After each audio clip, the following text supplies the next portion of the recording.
Good morning student, myself Ravina Dagar. Today we will continue our previous chapter food we eat, जिसका हमने first part कल discuss किया था। आज हम इसकी और आगे की जो समरी है यानी कि फूड हैबिट्स क्या क्या होती है, किस तरह से फूड हैबिट चेंज होती जा रही है और फूड शॉर्टेज मतलब किस तरह से भोजन की कमी हो रही है। तो फर्स्ट आता है फूड हैबिट्स। फूड हैबिट्स बेटा हम जानते हैं कि अलग अलग कंट्री में अलग अलग खाना, अलग अलग रीजन, अलग अलग एरिया में अलग अलग खाना फेमस होता है।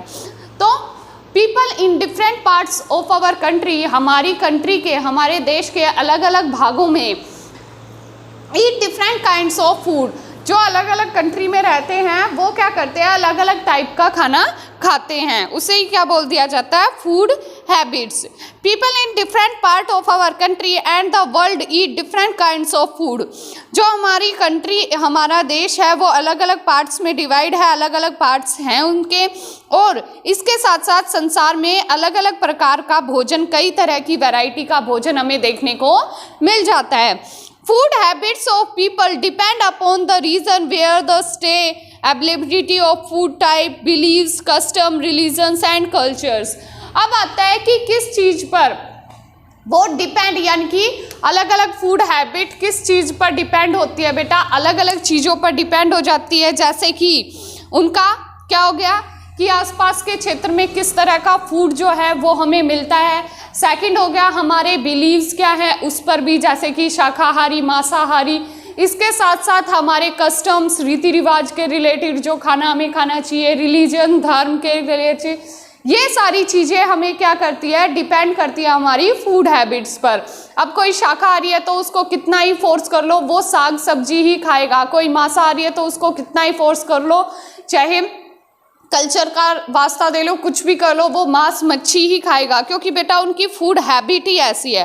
अब चलते हैं कि अलग अलग कंट्रीज़ में किस तरह का भोजन हमें देखने को मिल जाता है। जैसे कि अगर बेटा हम वेस्ट बंगाल की साइड चले तो हमें क्या मिलेगा, मछली मिलेगी, किसके साथ, कढ़ी के साथ। पंजाब में चले तो मक्के की रोटी और सरसों का साग, मछली, और वो क्या हो जाएगा, नॉन वेजिटेरियन। पंजाब में मक्के की रोटी और सरसों का साग, ये क्या हो जाएगा, वेजिटेरियन। नेक्स्ट राजस्थान में दाल बाटी, बाजरे की रोटी, ये भी हो जाएगा वेजिटेरियन फूड हो जाएगा। नेक्स्ट तमिलनाडु में इडली, डोसा, सांभर, ये सारी चीज़ें भी मिलती है तमिलनाडु में। गुजरात में थेपला, ढोकला और खंडवी, ये सारी चीज़ें देखने को मिलती है गुजरात में। ये होती है बेटा हमारी फूड हैबिट्स जो हमारे अलग अलग क्या एरियाज़ को रिलेट करती है, अलग अलग डिफरेंट काइंड्स। जिस तरह का एरिया, जिस तरह की वेशभूषा वहाँ पर अवेलेबल होगी उसी तरह का फूड वहाँ पर सबसे ज़्यादा देखने को मिलेगा। अगर हम बिहार के साइड जाए तो वहाँ पर खाना जो रोटी है, चपाती है, वो बहुत रेयरली देखने को मिलती है। वहाँ पर क्या ज़्यादातर क्या खाया जाता है, चावल खाया जाता है। अगर हम पंजाब की साइड जाए तो मक्के की रोटी, सरसों का साग अधिकतर नॉर्मल घरों में सबसे ज़्यादा मिलता है। अगर राजस्थान की साइड जाए तो दाल बाटी, जिसको हम चूरमा कहते हैं, वो बहुत ज़्यादा फेमस है, और उसके साथ साथ बाजरे की रोटी। नेक्स्ट आता है तमिलनाडु। तमिलनाडु में क्या मिलती है, इडली, डोसा, सांभर, ये चीज़ें बहुत ज़्यादा फेमस है और मोस्टली वहाँ पर यही चीज़ें बनाई जाती हैं। अगर लास्ट गुजरात की बात करें तो गुजरात में मिलता है थेपला, ढोकला, खंडवी, ये चीज़ें किसकी फेमस है, गुजरात की फेमस है। अब ये तो था कि अलग अलग इंडिया के अलग अलग क्षेत्र में कौन कौन सी फूड खाए जाते हैं, food eaten in different parts of India, कि कौन कौन से भोजन खाए जाते हैं भारत के अलग अलग क्षेत्रों में। अब डिस्कस कर लेते हैं किस तरह से ये जो फूड हैबिट्स है, यानी कि भोजन की जो ये आदतें हैं वो किस तरह से बदलती जा रही है या क्यों बदलती जा रही है। पहले तो ये चेंज हो क्यों रहा है, और फिर दूसरी बात किस तरह से वो चेंज होती जा रही है, क्या कारण है इनके चेंज होने के। अब आ जाता है बेटा किस तरह से जो फूड हैबिट्स है वो चेंज हो रही है। तो चेंज क्यों हो रही है, तो food habits are changing because there is so much variety of food items, क्योंकि हमारे पास भोजन की बहुत सारी वेराइटी, अलग अलग किस्में हमारे पास अवेलेबल हो चुकी है। चिल्ड्रन एंड इवन अडल्ट, जो बच्चे और बच्चों के साथ साथ जो बुजुर्ग भी है वो भी क्या पसंद करते हैं, love to eat junk food. जो जंक फूड है वो ज़्यादा से ज़्यादा खाना पसंद करते हैं। जंक फूड में क्या क्या आ जाता है, जैसे कि पिज़्ज़ा, बर्गर, मोमोज, ये सारी चीज़ें। बच्चों को चपाती, रोटी, बाजरा, गेहूँ इनका पता हो ना हो, लेकिन छोटे छोटे बच्चों को भी पिज़्ज़ा, बर्गर, मोमोज इनका पता रहता है। इसके साथ साथ बेटा इसलिए इस चीज़ में चेंज हो रहा है क्योंकि जब हमारे बड़े ही, हमारे बुजुर्ग ही इन चीज़ों के हैबिचुअल हो चुके हैं, इन चीज़ों की आदत उनको हो चुकी है खाने में, तो बच्चे तो क्या फॉलो करेंगे, बच्चे भी उनके साथ खाएंगे ही। नेक्स्ट आता है रीज़न ऑफ चेंजेस। ये जो चेंजेस है ये किस वजह से, किन किन कारणों से हो रहे हैं। सबसे पहली बात है बेटा, ये चेंजेस किन कारणों से हो रहे हैं। जब हम ग्रैंड पेरेंट्स, जब हमारे दादाजी का टाइम था तो खाने की बहुत सारी अच्छी अच्छी वैरायटी थी। बहुत सारी अच्छी वैरायटी मतलब रोटी, सब्जी, दूध, दही, ये सारी चीज़ें क्या होती थी, अवेलेबल होती थी, ना कि पिज़्ज़ा, बर्गर, मोमोज के अलावा। जंक फूड बहुत रेयरली उनको देखने को, और शुरू के टाइम में तो देखने को ही नहीं मिलता था क्योंकि लोगों की इनकम ही इतनी नहीं थी कि वो जाके बाहर का खाना परचेज कर सके। अब आता है क्या क्या रीज़न है। Food habits have changed because of the following reason. किन किन कारणों से जो फूड हैबिट है वो चेंज होती जा रही है। Packed food is easily available and is used by many people. जो पैकिंग का फूड है वो बहुत जल्दी हमारे पास अवेलेबल हो जाता है। क्यों, हर जगह कहीं भी आप जा लो, होटल में, बाहर ठेलों पर, हर जगह जो पैक्ड फूड है वो बहुत जल्दी अवेलेबल हो जाता है। बजाय कि इसके घर जाओ, सब्जी बनानी, आटा लगाना, उसके बाद रोटियां बनानी, उसके बाद जाके खाना मिलता है। लेकिन लोग क्या सोचते हैं, टाइम बचेगा, लेजीनेस है, कौन जाके काम करेगा, तो सीधा क्या करें कि चलो होटल पे चलते हैं और पैक्ड फूड तो अवेलेबल होता ही है, जाके पैक्ड फूड परचेज कर लेते हैं। नेक्स्ट आता है people love to eat readymade food. लोगों को क्या हो गया बेटा, प्यार हो गया है किससे, रेडीमेड फूड के, जो घर जो बना बनाया भोजन है उससे प्यार हो चुका है। क्योंकि उनमें आलस से इतना आ गया है, टाइम की इतनी प्रॉब्लम हो गई है कि वो सोच ही नहीं पाते कि इस जंक फूड से हमारी जो हेल्थ है उस पर कितना प्रभाव पड़ता है। बहुत सारे लोगों को क्या हो जाती है, बहुत सारी बीमारियां हो जाती है, हार्ट की प्रॉब्लम हो जाती है, सांस लेने में दिक्कत हो जाती है, कफ की प्रॉब्लम हो जाती है, और उनका वेट क्या होता है, इंक्रीज होने लग जाता है। तो ये सारी चीज़ें एक कहीं ना कहीं रीज़न इनका क्या है, थोड़ा बहुत जंक फूड भी इनका रीज़न है। और इंसान इनसे प्यार करने लगे हैं, इन चीज़ों के, यानी कि इनका जायका, इनमें मसाले वगैरह इतने टेस्टी रहते हैं कि इनसे, इनके खाने से क्या हो गया है, प्यार हो चुका है। नेक्स्ट आता है new variety of crops have been introduced with the advancement in science and technology. यानी कि अलग अलग, यानी कि फसलों की नई नई वैरायटी आने लग गई है। ठीक है, किस कारण से डेवलप हुई है, साइंस और टेक्नोलॉजी ने इतनी तरक्की कर ली है कि अलग अलग किस्म की फसलें अवेलेबल होने लग गई है। मसालों वगैरह के लिए भी क्रॉप्स का यूज़ किया जाने लग गया है। तो न्यू वैरायटी का आ जाना फसलों का नए तरीके से साइंस और टेक्नोलॉजी के कारण। नेक्स्ट आता है, इसके साथ साथ जो बेटा इंडस्ट्रीज हैं, large variety of processed food, यानी कि जो इंडस्ट्रीज है जो इनको पिज़्ज़ा बर्गर बनाती है वो इतनी वैरायटी में, यानी कि अलग अलग वैरायटी और उनकी इतनी इतनी किस्में निकाल देती हैं कि सिर्फ किस लिए, अपनी इंडस्ट्री की ग्रोथ के लिए, यानी कि अपने उत्पादन को बढ़ावा देने के लिए वो इतनी सारी वैरायटी निकाल देती है। उसमें गंदी चीज़ें भी यूज़ होती है, गंदे मसाले, यानी कि सारी चीज़, बैड वेजिटेबल्स, ये सारी चीज़ें भी यूज़ होती हैं। उनको सिर्फ क्या है, अपनी इंडस्ट्री को बढ़ाना है, उसकी ग्रोथ को बढ़ाना है, और सिर्फ वो इसलिए क्या करती है, जो पैक्ड फूड है वो ज़्यादा से ज़्यादा लोगों तक पहुंचाना चाहता है। और नेक्स्ट है इसका different kind of perishable food items throughout the year due to large cold storage. यानी कि लोग क्या कहते हैं कि जो सब्जी रोटी है वो तो एक दिन के बाद खाई नहीं जाएगी, लेकिन हम इन चीज़ों को क्या पूरे साल भर तक कुछ ऐसी चीज़ें होती है जो साल भर तक स्टोर करके, यानी कि कोल्ड एरिया में हम स्टोर करके रख सकते हैं। इनसे क्या होगा कि जब भी उनको भूख लगेगी तो इनका यूज़ हो जाएगा, ये चीज़ अवेलेबल होंगी। लेकिन इससे ये वो चीज़ नहीं समझ पा रहे कि उससे उनके बॉडी, उनके शरीर पर क्या प्रभाव पड़ रहा है। वो सिर्फ क्या चाहते हैं कि अपना टाइम बचे, और जो लेजीनेस है वो ऐसे की ऐसे रहे। कोई भी आज के टाइम क्या नहीं चाहता, काम नहीं करना चाहता। तो सबसे बड़ा रीज़न है कि पैक्ड फूड ज़्यादा से ज़्यादा अवेलेबल होने लगे। लोगों को इनके मिर्च मसाले, जो रेडीमेड फूड है, इनसे प्यार हो गया। नई नई किस्म की जो क्रॉप्स है, फसलें हैं, वो साइंस और टेक्नोलॉजी के कारण इंट्रोड्यूस हो गई। नेक्स्ट, इंडस्ट्री सिर्फ इसलिए, कंपनी इसलिए इनका उत्पादन करती है ताकि कंपनी को प्रॉफिट हो, अपनी ग्रोथ देखती है, ना कि लोगों पर इसका क्या प्रभाव पड़ रहा है, नेगेटिव इफेक्ट इतना ज़्यादा पड़ रहा है, उससे कंपनी को, इंडस्ट्री को, उत्पादन को कोई लेना देना नहीं है। और लोग सिर्फ क्या देखते हैं कि साल भर हम इन चीज़ों को स्टोर करके ठंडे एरिया में स्टोर करके रख सकते हैं, लेकिन ये नहीं सोच पा रहे कि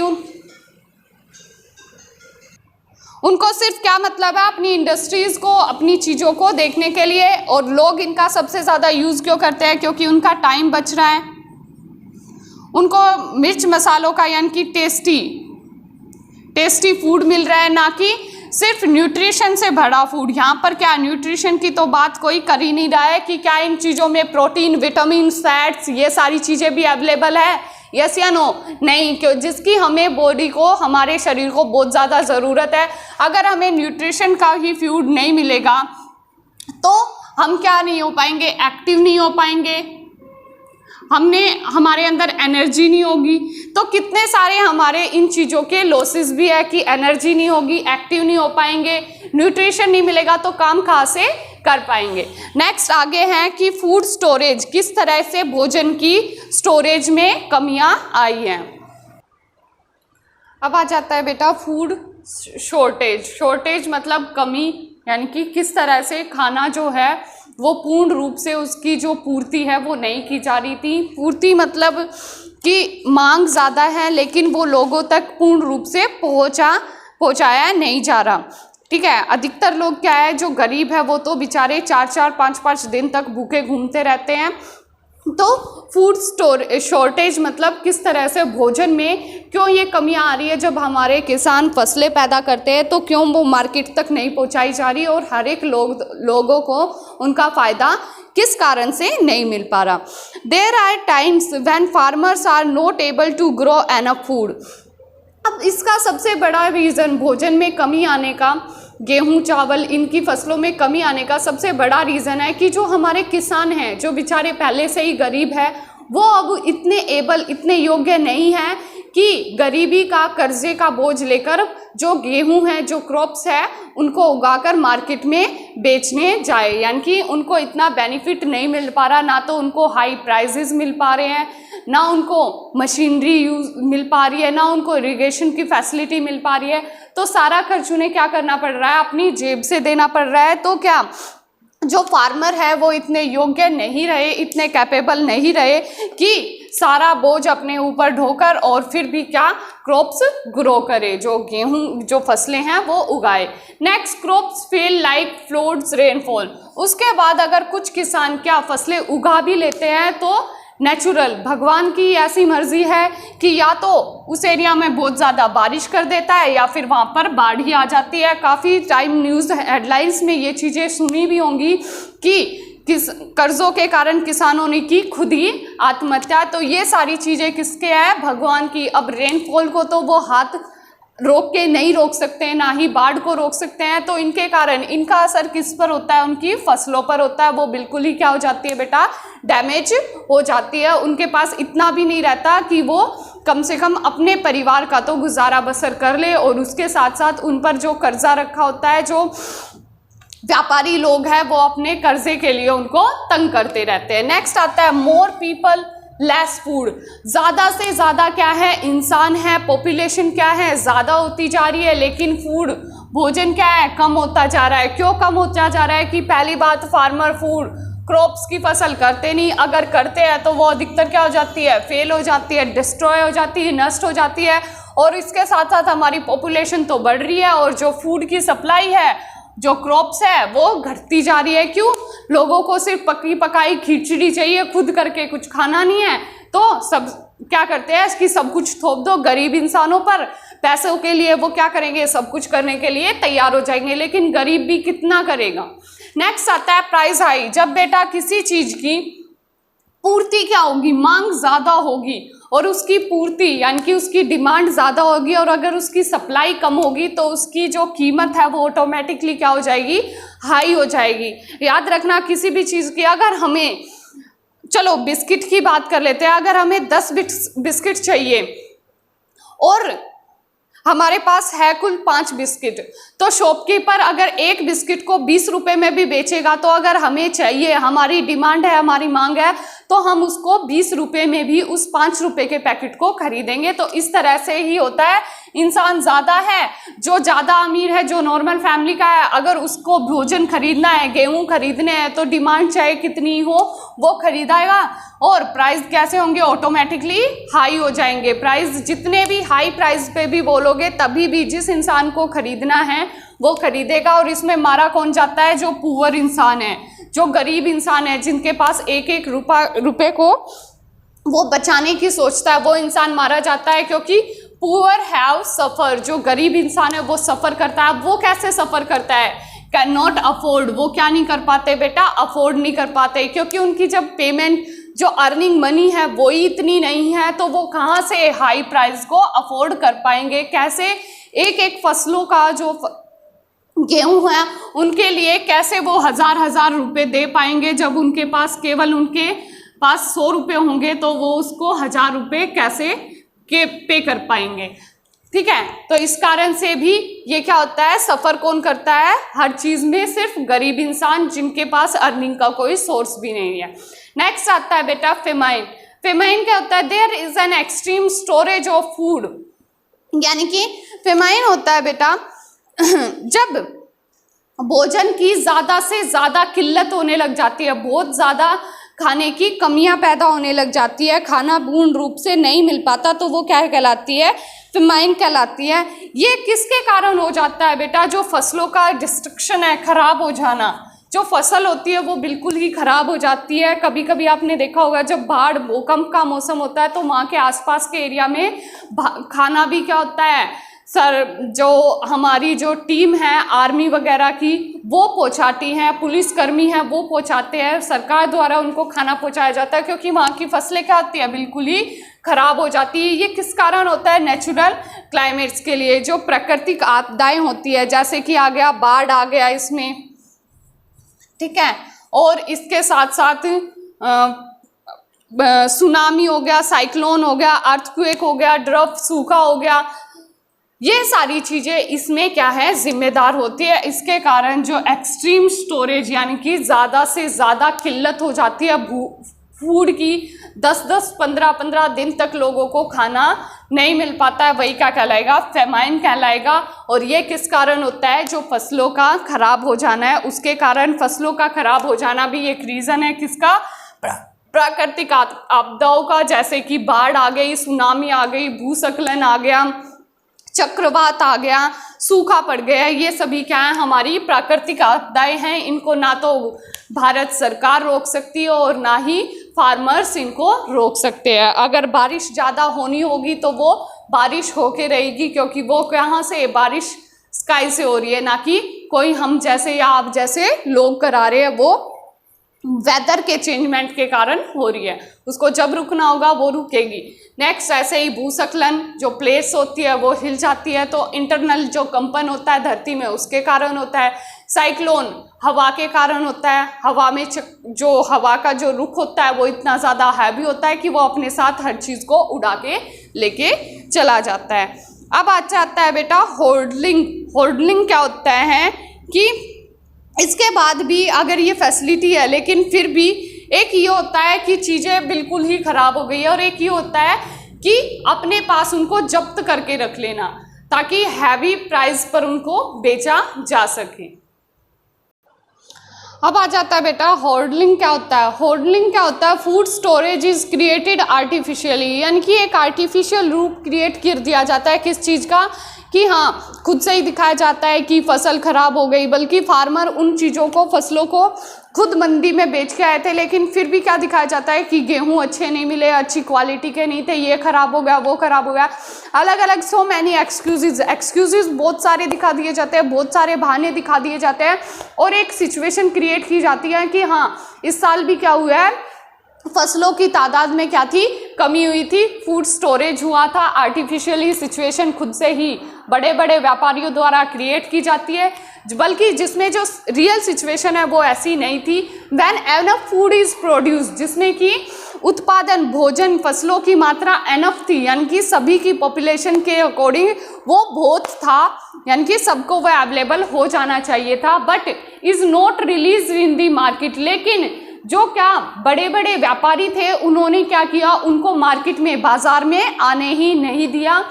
किस लिए नहीं आने दिया? To keep the high prices, ताकि जब उनको वो सेव करके रखेंगे और इंसान को ज़्यादा से ज़्यादा भोजन की ज़रूरत होगी तो उनको वो मनमाने दाम पर बेच सकेंगे लोगों को। मार्केट तक उसको रिलीज़ नहीं करने दिया, क्योंकि मार्केट में गवर्नमेंट द्वारा जो प्राइस होता है उसी प्राइस पे हम चीज़ों को परचेज और सेल कर सकते हैं। गवर्नमेंट ने अगर किसी चीज़ का 10 रुपये प्राइस फिक्स कर दिया, चाहे व्यापारियों को उसमें लॉस हो या प्रॉफिट हो, वो प्राइस चेंज नहीं होगा, वो प्राइस कितना रहेगा, 10 रुपये ही रहेगा।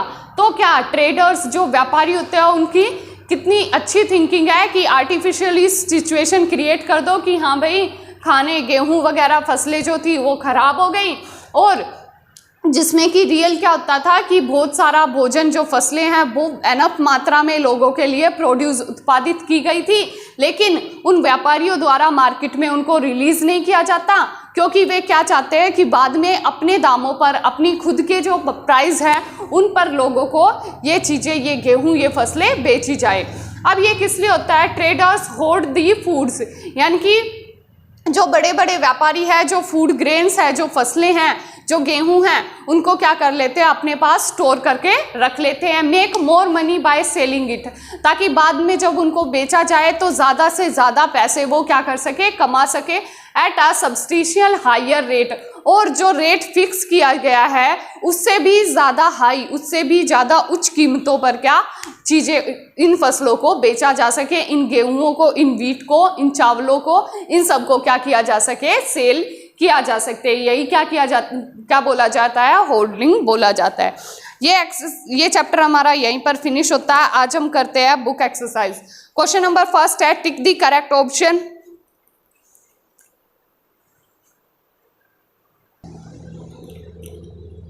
अब आता है बेटा बुक एक्सरसाइज। फर्स्ट क्वेश्चन है, which of these is needed for a good yield of crops.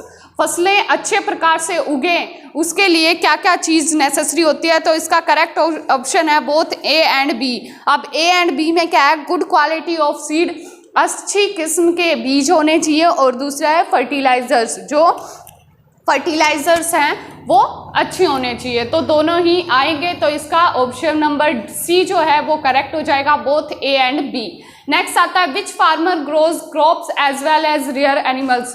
कौन सा ऐसा किसान है जो फसलें भी उगाता है और जो जानवर हैं उनको भी अपने पास रखा है मिल्क प्रोडक्ट को सेल करने के लिए? तो वो आ जाएगा बेटा डेयरी फार्मर्स, ए इसका करेक्ट आंसर हो जाएगा। नेक्स्ट है, who are subsistence farmers.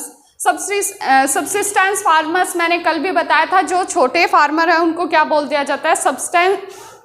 Subsistence farmers बोल दिया जाता है। तो इसका भी करेक्ट आ जाएगा ए, स्मॉल फार्मर्स। नेक्स्ट है, which is the favourite food of Bengal. जो वेस्ट बंगाल है उसका फेवरेट फूड कौन सा है? तो ये आ जाएगा राइस एंड फिश करी, इसका हो जाएगा सी करेक्ट आंसर। अब नेक्स्ट क्वेश्चन नंबर सेकंड है, fill in the blanks. The people of Rajasthan eat. जो राजस्थान के लोग हैं वो क्या खाते हैं बेटा? दाल बाटी और churma. The people of West Bengal eat dash with dash curry. तो राइस विद फिश करी के साथ वो खाते हैं। Next, people love to eat dash food. आजकल के लोग कौन सा खाना बेहद पसंद करते हैं? तो वो है बेटा readymade food. Next, dash farmers on large plot of land. कल हमने डिस्कस किया था किसके पास जमीन का बड़ा हिस्सा और खुद की जमीन होगी, वो आ जाएगा बेटा कमर्शियल फार्मर्स। अब करते हैं फिलअप्स का 5th पार्ट। इतना समझ में आया, क्लियर है क्या डिस्कस कराया है? जो हमने समरी डिस्कस किया उसी के रिगार्डिंग ये क्वेश्चन आंसर बन रहे हैं, क्लियर है? 5th पार्ट है बेटा, dash some farmers irrigate their land from dash, कि जो फार्मर होते हैं वो अपनी फसलों को पानी किस चीज से देते हैं अधिकतर, वो होता है बेटा ट्यूबवेल से। और dash are substance that increase the yield of crops, यानी कि फसलों की इंक्रीजमेंट, क्रॉप्स गेहूं अच्छे मात्रा में निकलेंगे, वो किसके कारण इंक्रीज होता है, कौन सा पदार्थ होता है, वो होता है बेटा फर्टिलाइजर्स। फर्टिलाइजर्स का यूज करेंगे तो हमें जो फसलें हैं उनकी मात्रा, उनका जो पदार्थ है वो ज़्यादा मात्रा में हमें मिलेगा। आगे की जो एक्सरसाइज है और क्वेश्चन आंसर है वो हम करेंगे कल कंटिन्यू। अगर बेटा आपको मेरी वीडियो पसंद आई है तो हमारा चैनल लर्निंग हब इंडिया का स्कूल को सब्सक्राइब करें, हमारी वीडियो को ज़्यादा से ज़्यादा शेयर करें और हमारी वीडियो को लाइक करें। Thanks for watching, thank you.